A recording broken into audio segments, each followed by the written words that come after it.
સોનગઢના ગુણસદા મેદાન ખાતે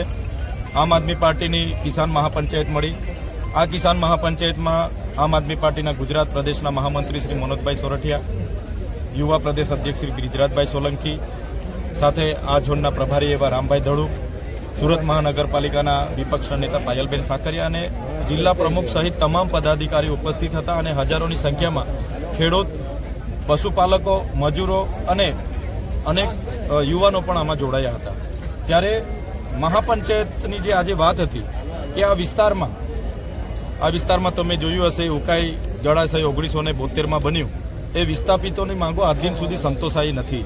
અને આજે ઉકાઈમાં 1500 મેગાવોટનું આજે સોલાર પ્રોજેક્ટ મંજૂર કરીને બારોબાર એની જમીન સંપાદન થાય છે। વચ્ચે ખેડૂતોએ એનો વિરોધ કર્યો તો ખેડૂતો પર કેસ કરી દેવામાં આવ્યો છે। અહીંયા જ્યારે થર્મલ પાવર બનતું હતું, અહીંયા જ્યારે અણુ મથક બનતું હતું, અહીંયા જ્યારે જેકે પેપર મિલ બનતી હતી, ત્યારે બધા જ લોકોને આશ્વાસન આપવામાં આવ્યું હતું કે તમને રોજગારી આપીશું।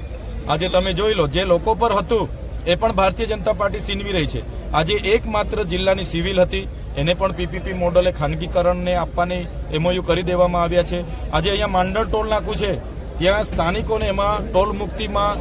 રાહત નથી મળી। ત્યારે અમારી બધા જ લોકોની આજે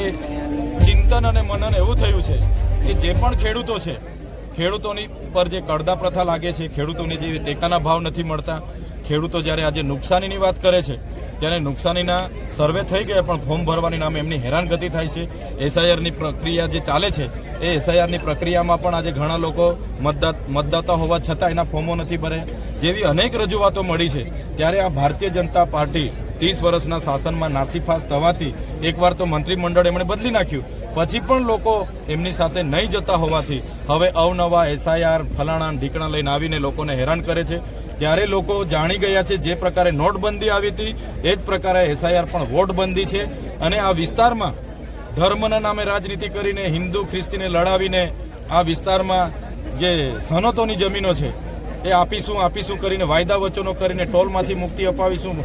લોકોને નોકરી આપીશું, રોજગાર આપીશું, આત્મનિર્ભર બનાવીશું, એવી બધી ફાંકા ફોજદારી કરીને જે સાંસદો અને ધારાસભ્ય ચૂંટાયેલા છે, હવે લોકો જાણી ગયા છે આવનારા દિવસોમાં વ્યારા જિલ્લા પંચાયતની હોય, તાલુકાની હોય કે આવનારી વિધાનસભા હોય, આમ આદમી પાર્ટી સાથે લોકો રહેવાના છે અને આમ આદમી પાર્ટી ખૂબ મજબૂતાઈથી સ્વતંત્ર લડવાની છે અને આવનારી તમામ ચૂંટણીઓ આમ આદમી પાર્ટી જીતવાની છે।